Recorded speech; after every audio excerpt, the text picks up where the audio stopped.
Hello guys, good morning. So, nandito tayo sa town center ng Nadyad. And Sama is taking me to the orthopedic hospital. Orthopedic hospital. Parang nabalian na tayo ng buto. So anyway guys, yun nga, 6 months ago, meron tayong nararamdaman dito sa ating elbow. And actually, nagpa-check up na ako sa Watford 2 months ago. They advise you some exercise.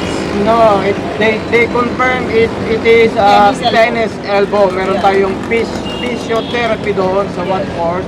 So, pero in-advise lang niya po ng isang ointment, cream. And also this tennis elbow belt. Pero after 2 months, it doesn't work. So, I told to my physiotherapy na mas gusto ko nang ipa-scan, pero they said, this is the last option, scan or ultrasound. So, he was doing me plan A, then plan B, plan C, nasa plan A pa lang tayo, pero since nasa India tayo, magpapa-ultrasound scan. Let's see, yeah? But we're not going to tell them that I've been to my physiotherapy already in London, and let's see what they are going to advise me here. So yan, nandito na tayo sa city center. Very crowded place. Kasi medyo mas mabilis yung result dito sa India. Kaya I'm taking the opportunity here. Alright. So, dito yung clinic daw, sabi ng tricycle driver. So let's see here inside. Medyo masakit dito lagi ito. Itong aking sa may siko na to. What is this? Oh, this is Coconut Cinema. Ano to, cinema?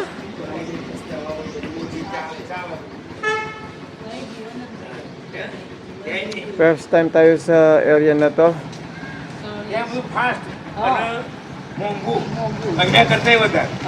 Alright, see you later. Let's go inside. Come on. Oh, this is hospital like this. This is like clinic. Clinic. Yeah. Clinic only. So, let's see guys kung ano You magiging know why? This result. is Alright. like, so who are... It's booked already. Yes, we 10 o'clock.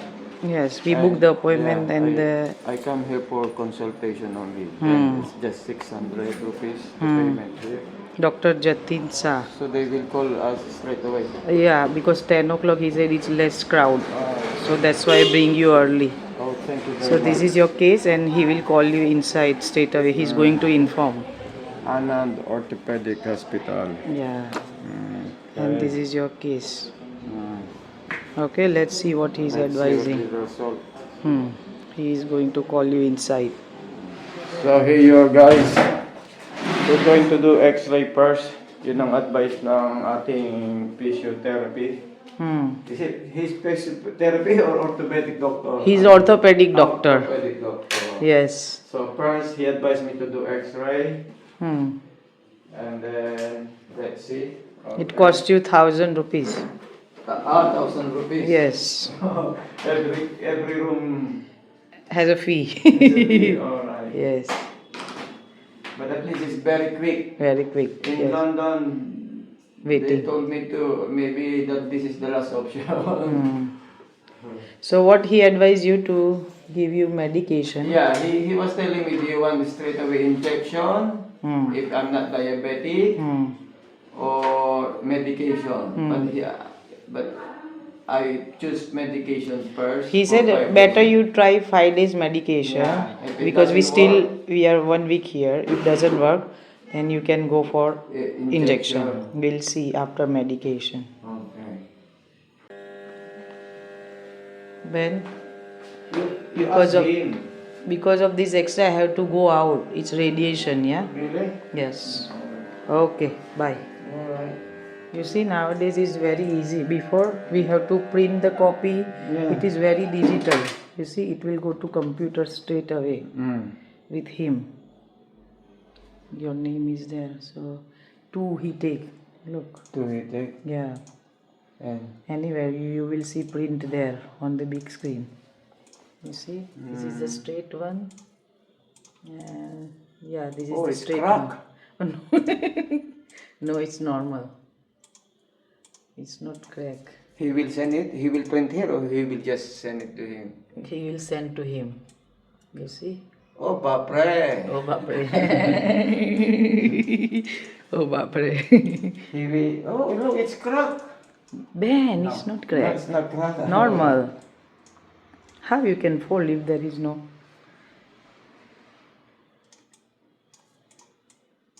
આના હાથમાં તો બધાની ફ્રેક્ચર જ Oh, કરી દે. I saw my bones now. Yes, you see. All right. So we'll take this X-ray and he will This is explain like you R. What is R? what right, No, this is right and left.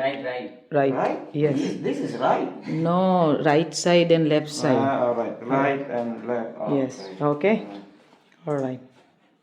I'm glad Bimbo visited orthopedic hospital here and doctor advised him 5 days course because he said he want to put him trial base. We explained him we are here just for 1 week and more, and he said try 5 days medication which is like for tender region, some painkiller. He prescribed antibiotic as well, some ointment and vitamin B12 and antacid. So these are the tablet, Bimbo, you have to try for how 5 many? days. 5 5 days? days. And with this tablet, if it don't subside your pain or you feel still tenderness and uncomfortable, he advised to come back. But before coming back, opposite there is a lab. You just do pre-diabetic test. That's why this one. Yeah. Yes, you do diabetic test, and then he will give you some injection between your. If I'm negative for diabetic result. If you negative, then they will give you injection. Injection.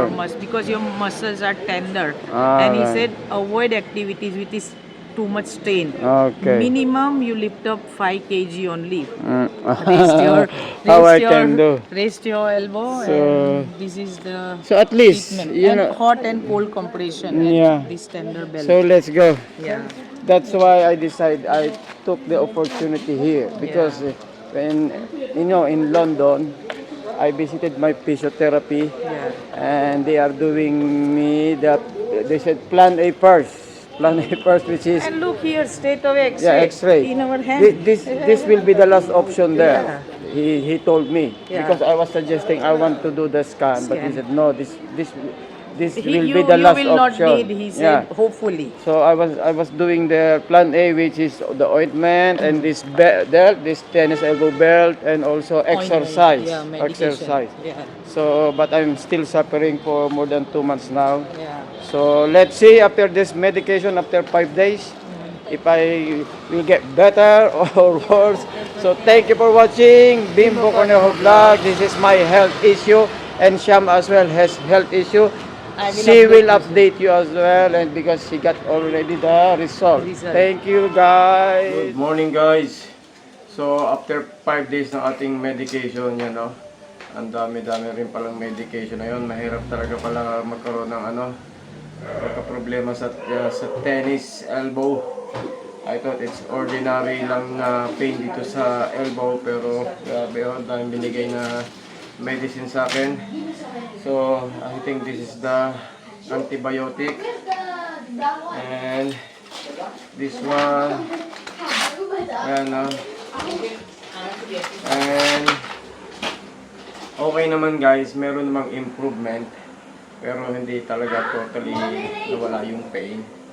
Pero compare before nung hindi pa ako nagpapa-check up, talagang 24/7 ang sakit-sakit na itong elbow ko. So ito yung nireseta sa akin sa UK, BioFreeze. Gel pala to, medyo mahal.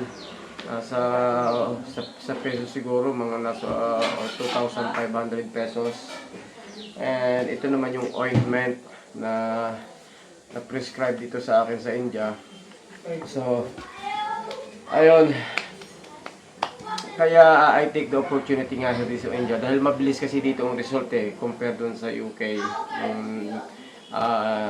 nagpa-check up ako sa aking physiotherapy.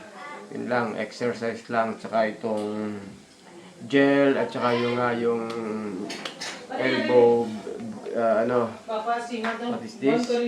Yung brace. Which is nakakatulong naman kaya lang talaga dahil sa trabaho ko hindi talaga masolve yung problema. So hopefully after this 5 days medication, mag-iba na talaga, mag-improve na, or else I'm planning to go back sa aking orthopedic doctor. Tingnan natin kung anong i-advise niya. Maybe siguro more on medication kasi nag-i-improve naman. Kasi sa totoo lang, ayaw ko rin naman ng injection, medyo baka may side effect, mahirap din. So, let's see guys. I'm happy at nakapagpa-check up tayo dito sa UK. At least yan, oh. Kasi pag minug kong ganito, masakit dito. Pero ngayon, hindi na, medyo mild na lang. Minsan talaga wala. Okay guys, yun lang ang update sa aking health. Hopefully, mag-improve na talaga ang ating health para pagbalik natin sa UK, ay ready na tayo physically fit to work na ulit. Thank you guys. Bye-bye.